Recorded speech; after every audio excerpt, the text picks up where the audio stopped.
आप यहाँ पे मौजूद है अभी बिलवा घाट पे, क्या लग रहा है यहाँ पे स्थिति देख करके? यहाँ के लोगों के लिए क्या आप कहना चाहेंगे? क्या पुख्ता इंतजाम है अभी तक यहाँ पे?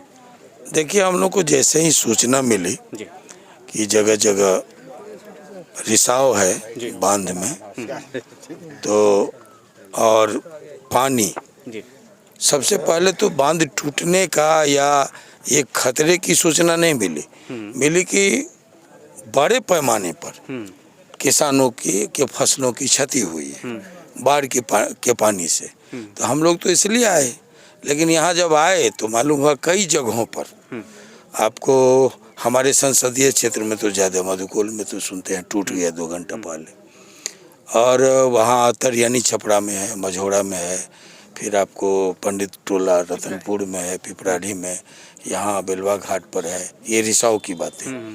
तो उस पर जहाँ जहाँ हम लोग गए, डीएम साहब को से भी बातचीत हुई और बागमती के एग्जीक्यूटिव हैं यहाँ मौजूद, उनसे भी बातचीत हुई। ये लोग लगे हुए हैं युद्ध स्तर पर इसको रोकने में, और हमको लगता है कि अब आज ईश्वर की कृपा से, हाँ, हम लोगों की कृपा से नहीं या प्रशासन या विभाग नहीं, ईश्वर की कृपा से आज बारिश नहीं हुई है। नहीं तो कंट्रोल करना मुश्किल होता। तो ये बड़ी वो है, और बांध पानी घट भी रहा है, और जहां मधुकोल में टूटने के कारण मैं समझता हूं कि अब खतरा, थोड़ा लोड कम होगा, बांध पर जो तनाव है लगातार कम होगा। हर साल इस तरीके का स्थिति बन जाता है। ऐसा नहीं कि एक ही साल की बात है, और लगातार हर साल यहाँ पे काम भी होते हैं। यहाँ के लोग बहुत परेशान हैं। बड़े पैमाने पर इस पर मेजर स्तर पर जो है ना, बांध के रखरखाव की या फिर से बांध को ये मरम्मती की जरूरत मैं महसूस करता हूँ।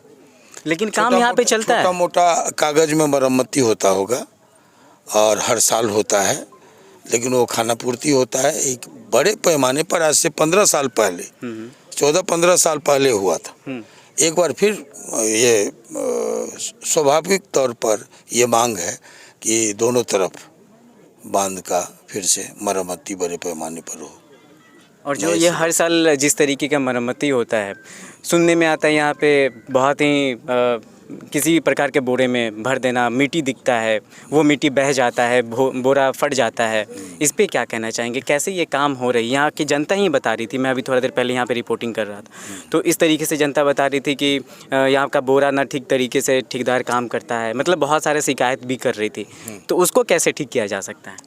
नहीं, इसको तो अब इसके पहले जिसकी भी जिम्मेवारी हो, अब हम लोगों को जिम्मेवारी मिली है, तो हम लोग नए सिरे से इस पर पूरे मुस्तैदी से काम करवाएंगे, करेंगे। सर 1 मिनट हम आपसे कुछ करना चाहेंगे। बोरा वाली जो बात कहे ना, ये जो बालू भरने वाला बोरा आता है, सेम सीमेंट का जैसा बोरा होता है उसी साइज का होता है। वो बोरा सब मुश्किल से 1 से 1.5 महीना धूप बर्दाश्त करता है, उसके बाद उसका चिथड़ा भी नहीं रहता। तो ऐसे बोरा का इस्तेमाल क्यों करेंगे? और जो ऊपर से ठीक जो प्लानिंग, 1 मिनट, उसके ऊपर से जो प्लानिंग है वो तो म्यूनिटी से जो आता है, मुजफ्फरपुर यहाँ पटना से आता है, उसी के तहत नहीं इन लोगों को काम करना है। तो जब तक तो पूरे इंडिया का, मतलब पूरे बिहार का बात है, वैसा बात है कहीं का है सीमेंट बैग। ये सवाल उठना चाहिए। बोरा अगर कमजोर है, नहीं, यहाँ पे सर 2 तरह के बोरा है। यहाँ पे सुना जाता है जियो कोई बोरा है, और वो बोरा ठीक है, वो बोरा नहीं फटता है। मैंने इस पे एक और भी पिछले बार वीडियो बनाया था, वो भी बहुत लोगों ने देखा। और लेकिन अब यहाँ पे जो दूसरा वाला बोरा है, जो अभी इस तरीके का बोरा का अभी भी इस्तेमाल हो रहा है, उस बोरा पे काम करने की ज़रूरत है। उस संशोधन करेंगे जो पटना में बैठे हैं। जो शिकायत आप लोग की उठेगी तो निश्चित तौर पर बात। बिलवा घाट के वासियों को क्या बोलना चाहते हैं, कैसे? क्योंकि वो लोग रात से सोए नहीं हैं, और इसी डर से वो लोग जी रहे हैं कि कब बांध टूट जाएगी और कब हमारी घर ढह जाएगी, क्योंकि घर तो 10 लाख 15 लाख में हम बनता जो देख रहे हैं, जिस तरह से पानी का प्रेशर है बांध पर, वो एकदम बिल्कुल बारूद के ढेर पर लोग हैं। चिंता स्वाभाविक है, बहुत ज़्यादा है। हाँ, चिंता स्वाभाविक है, लेकिन सबको बहुत कुछ ऊपर वाले पर भी छोड़ना चाहिए। आज जैसे अचानक हो गया, ये धूप उगाई, बारिश खत्म हो गई, हमको लगता है कि अभी पानी जिस तरह से घट रहा है तेजी से, खतरा कम होगा। खतरा कम होगा। वैसे हम विभाग और प्रशासन मुस्तैदी से हम लोग सुबह से लगे हुए हैं। चारों तरफ अदौड़ी, बराही, आपको पिपराढ़ी, यहाँ मझोड़ा, ये सब जगह, उधर खोरी पाकर, ये सब जगह हम लोग घूम रहे हैं। ये जो हेड रेगुलेटर का काम बचा हुआ है, ये कब तक पूरा हो जाने के अनुमानित है? ये तो अब क्या, अब तो ये होना चाहिए शायद कुछ टाइम खत्म हुआ, काम चालू हो। हाँ, ये जैसे ही बारिश खत्म होगी तो ये काम, कुछ मुआवजे की बात है जो उस तरफ मुआवजे का हाँ, भुअर्जन का। यहाँ के लोगों के लिए क्या आपका संदेश है, क्या कहना चाहेंगे उनसे? यहाँ के लोगों को क्या संदेश है, हम लोग को जो चौकीदारी दी गई है उस पर हम लोग खड़े हैं, बिल्कुल भरोसा रखें। और जो बाढ़ग्रस्त इलाके में स्वयं की भी तैयारियां कुछ होती है।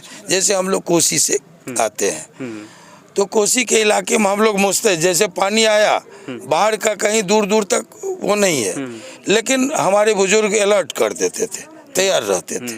तो बाढ़ग्रस्त जो इलाका है उस इलाके में स्वयं की भी तैयारी लोगों की रहती है।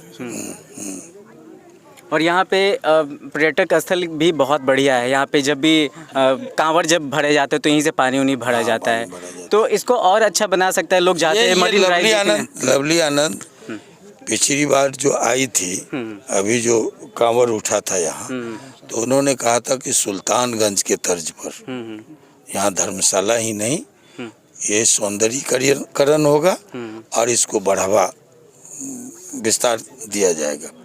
तो एक हाँ, घाट का निर्माण, धर्मशाला का निर्माण, सौंदर्यीकरण, ये सुल्तानगंज जैसे पानी उठाते हैं लोग, जल उठाते हैं वहाँ से देवघर के लिए, उसी तर्ज पर यहाँ मतलब बिलवा का जो स्वरूप है वो बदलने वाला है कुछ सालों के अंदर में। जरूर। बहुत बहुत धन्यवाद आपका। सर, एक मिनट मीडिया के माध्यम से थोड़ा समाज के नाते हम भी कुछ करना चाहते हैं। आप जहाँ से बांध पर जो चढ़े हैं उससे आगे ही नरवा जो पड़ता है, वहाँ बांध जो पहले था समाप्त हो चुका है।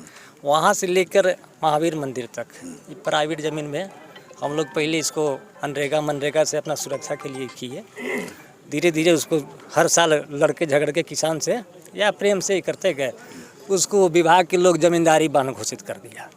अब बताइए, पहले हम लोग वादा करके किसान से लिए कि भैया आप जमीन दे रहे हैं, इसका अधिग्रहण विभाग करेगी और आपको मुआवजा मिलेगा। ये गंभीर मामला है, आप लोग लिखित एक आवेदन दीजिए, इस पर निश्चित तौर पर अन्याय नहीं होगा। हाँ, तो जब अन्याय नहीं होगा किसानों के साथ, इतना भरोसा यहाँ के प्रतिनिधि लोग। चलिए, बहुत बहुत धन्यवाद। यहाँ पे आप जैसे आपने देखा कि यहाँ पे पूर्व सांसद आनंद मोहन यहाँ पे मौजूद थे और अभी उन्होंने बहुत सारी बातें कही है। बिलवा के लोगों को सौगात भी उन्होंने दिया है और बोला है कि इनका सुंदरीकरण जो है बिलवा घाट का वो होगा। और लवली आनंद, इनकी जो पत्नी, वो अभी वर्तमान में सांसद है शिवहर डिस्ट्रिक्ट से और शिवहर लोकसभा कॉन्स्टिट्यूंसी से वो सांसद है। तो आप समझिए कि इनका जो वादा है वो जल्द से जल्द इन लोगों को मिलेगा और पूरा होगा, क्योंकि इन्होंने बताया है कि बेलवा घाट जो है जब जल भराव जब हो जाती है उसके भी पुख्ता इंतजाम होगी। और बोरा को लेकर के इन्होंने जो बताया कि जो फुटिया बोरा है, मतलब फट जाता है, और वो उसकी भी मरम्मत कराएंगे, अच्छे खासे बोरा का इंतजाम कराएंगे, जियो वाले बोरा का इंतजाम कराएंगे। अब उसी से इसका जो है भराई होगा। और इस बेलवा घाट पे जो है हर बार जो हर साल जल कांवड़िया जो आते हैं, जो जल यहाँ से भराव करते हैं, उनके लिए भी एक अच्छा सा स्थल बनाया जाएगा। बहुत कुछ यहाँ पे निर्माण बाकी है, तो उनके द्वारा कहा जा रहा है कि आने वाले सालों में जो है कि इस बेलवा घाट का आपको जो दृश्य है वो बदला हुआ मिलेगा। अगर आप लोग आएंगे तो आप देखेंगे कि बेलवा गांव का पूरी तरीके से दृश्य बदल जाएगा। तो इन्होंने आनंद मोहन जी ने पूर्व सांसद थे और इन्होंने कहा है और इन्होंने एक बेलवा घाट के लोगों के लिए सौगात दिया है जो बेलवा में बसते हैं, और उनका यहाँ पे जो है और भी रोजगार का भी लोगों को रोजगार मिलेगा और जो सिलसिला वो और भी आगे बढ़ती रहेगी। तो इसका जो है कि आप देखेंगे हेड रेगुलेटर का भी उन्होंने बोला है कि आने वाले सालों में जल्द से जल्द इसका काम जो है 2 अक्टूबर के बाद में शुरू हो जाएगा। तो आपने देखा आनंद मोहन जी ने क्या कुछ कहा। कैसा लगा ये वीडियो? आप जरूर इस वीडियो को शेयर कीजिए, पूरे शिवहर वासियों को, पूरे बेलवा वासियों को इस न्यूज़ को शेयर कीजिए। बताइए कि ये आनंद मोहन जी ने उनके लिए क्या खास कुछ बताया है। आप देख रहे हैं नवाचार भारत। कैमरा हमारे सहयोगी अभिषेक कुमार के साथ मैं मनीष कुमार, बेलवा।